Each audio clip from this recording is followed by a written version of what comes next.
ওই বড়া চন্দ্রবড়া সাপ দেখতে পেয়েছি।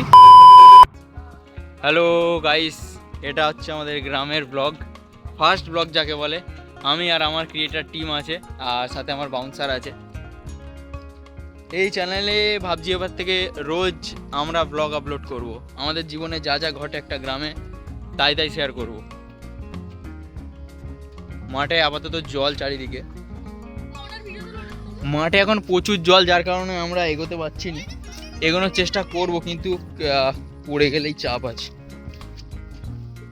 আমরা এখন যাচ্ছি মাছ ধরতে, পুঁটি মাছ, চুনো মাছ সব ধরবো। গরু ফরু সব চড়ছে। আমি আর আমার পুরো টিম আছে আমার সাথে এখন আপাতত। ইনস্টায় আমার 1200 ফলোয়ার্স কমপ্লিট হয়ে গেছে, 1300 হতে যায়। আমি যার জন্য খুব এক্সাইটেড, ডেলি ভিডিও পোস্ট করি এখন ইনস্টায়। আর এখানে একটা পুকুর আছে, সেটা দেখাবো, দারুণ। ওই বড়া গরুটা এত জোরে তাড়া করলো, মানে পাটা এখন ধুতে যেতে হবে। পা ফাড়ে সব কাদা হয়ে গেছে।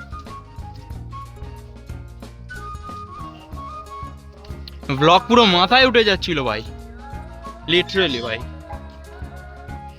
আপাতত এখন হাঁটা দিয়েছি, একটা সাপ দেখতে পেয়েছি ভাই, সাপ দেখতে পেয়েছি, চন্দ্রবড়া সাপ দেখতে পেয়েছি।